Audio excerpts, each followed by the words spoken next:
Dawang Bato, si Ginoong Jacinto A. Manahan. Sa paaralan po ng Lingunan, si Ginang Gloria D. Morenos. Sa paaralan po ng Dignay, si Ginang Adelfa R. Lustania. Siyempre po, kasama rin po namin dito sa stage ang ating District Supervisor, si Ginang Nerissa A. Espinosa. Ang ating pong Education Program Supervisor sa Mathematics, si Ginang Victoria C. Tapalya. At ikinalulugod ko pong ipakilala sa inyo ang ating Schools Division Superintendent, ang ating pong pinakamamahal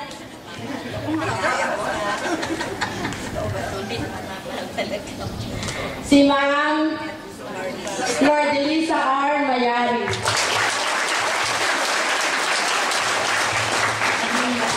At kasama ko rin po ang ating pinakamamahal na PTA President, laging sumusuporta, si Ginoong Roberto Montaño. Siyempre din po, ipapakilala ko ang aking mga kaguruan na naging bahagi ng buhay ng inyong mga anak mula pa sa kindergarten hanggang grade 6. Narito po ang dalawa kong guro sa kindergarten, si Binibining Jaisel R. Marcelo, Ginang Ruth A. Nicolas, ang ating spell teacher, Ma'am Bersilisa H. Pinalba, ang grade 1 sa pangunguna ni Ginang Cheryl E. Santos, Ginang Erlinda C. Osiones, Ginang Concesa Enero, Ginang Aloha I. Pasiano, Ginang Mary Ann I. Raimundo, Ginang Florence O. Ramos. Sa grade 2 sa pangunguna naman ni Ginang Digna R. Almonte, Mrs. Maria Concepcion Abalos, Mrs. Corazon I. Buena, Binibining Teresita C. Junicio, Mrs. Emma I. Inasoria, at sa grade 3 naman sa pangunguna ni Mrs. Shirley B. Borromeo, Ma'am Heidi Baltasar, Mrs. Delia D. Lobos, sino pa doon? Sa grade 4 naman, meron pang isang grade 3. Ayun, si Ma'am Aresha Oclarit. Sa grade 4, sa panguna naman ni Telma E. Season, Ma'am Jota Uban, Ma'am Janet A. Malunes, Ma'am Luisa De Jesus, si Ma'am Bernabe. Sa grade 5, si Ma'am Armida D. Anchola, Mrs. Julia P. Dadulo, Mrs. Oclaris, si Ma'am Pahariliaga, at ang canteen manager natin, si Ma'am Nena P. Balitbet, si Sir Robert Dayawen, at ang aking katuwang na punong guro, si Sir Randy Rivera. Kasama rin natin ang ating teacher na sa kay Ma'am Ahoylar, si Ma'am Serrano. At syempre, ang advisor ng grade 6, si Ma'am Caranto, si Ma'am Mahan, si Ma'am Charity Martin, ang aking masipag na trainer sa math, si Sir Alvin Nagis. Okay.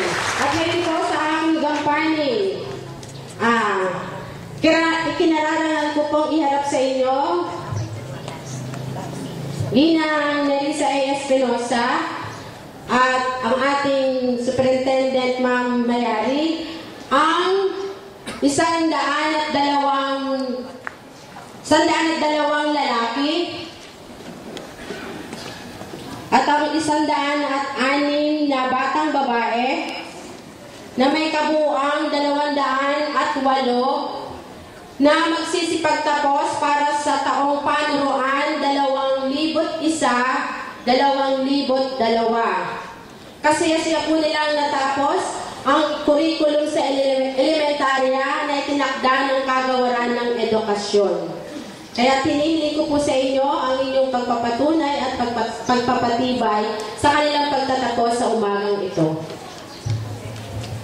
Batay sa pagpapakilala ng inyong punong guro, Ginang Fe C. Arandia, na kasiyasiyan ninyong natapos ang curriculum para sa elementarya na itinakda ng kagawaran ng edukasyon, taong pampanuruan 2011-2012, kung kaya't pinatutunayan ko ang inyong pagtatapos at magalang na hinihiling sa ating tagapamanihalang sangay ng mga paaralang lungsod ng Valenzuela, Dr. Flor de Lisa Armayari, ang pagpapatibay sa inyong pagtatapos. By the authority vested in me as the school's division superintendent of DepEd Valenzuela, and as presented by your district supervisor and certified by your principal that you have successfully completed the curriculum prescribed by the Department of Education, I now confirm your graduation. Congratulations!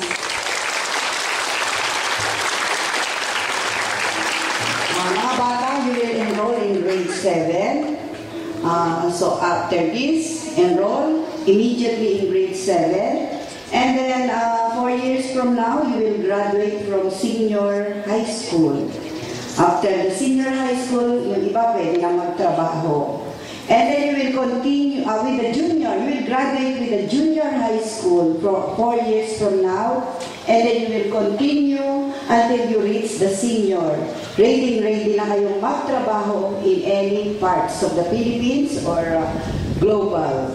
So we will be implementing our global curriculum para maging competitive kayo. Ay, maswerte kayo, no? Maging competitive kayo sa buong mundo para in any place, anywhere, lalong maging magaling ang Pilipino. Magaling na ang Pilipino sa dati nating curriculum. Pero sa ngayon, sisimulan nyo, mas lalong gagaling. So after your junior high school, marami na kayong alam. Either technical, academic, vocational. Lahat ibibigay sa inyo ng Department of Education. Pagkatapos nun sa senior, mas lalo na kayong ready para kayo ay magtrabaho. Kaya itong bagong curriculum natin na inabot ninyo para sa inyo, para mahanda kayo sa world of work. Ibig sabihin, sa senior high school, pwede na magtrabaho. Lalo na sa junior, pwede na kayo magtrabaho. Pagdating ninyo na sa senior, lalo na. Pwede pa kayo magpakadalubhasa kung gugustuhin. Kaya all principals, starting today, every day is enrollment, no? Hindi tayo hihinto sa pag-enroll kahit sa kinder. Magsisimula po tayo. Institutionalize na po ang kinder. Requirement ang kinder. Dati po grade 1. Ngayon po kinder. Hindi ka pwedeng mag-grade 1 kung hindi ka mag-kinder. Kaya K plus 12 ang curriculum. Kaya naka-enroll na ba kayo? Bukas, ano? Sino mag-i-enroll? O sa Lunes, taas ang kamay, mag-i-enroll na kayo. Taas, hindi pwedeng hindi kasi high school yon. Yon ay high school na kayo. Diba? O, kaya lahat kayo ay magha-high school. After 4 years, gagraduate kayo. Junior high school. Parang abroad. After 2 years again, gagraduate kayo. Senior high school.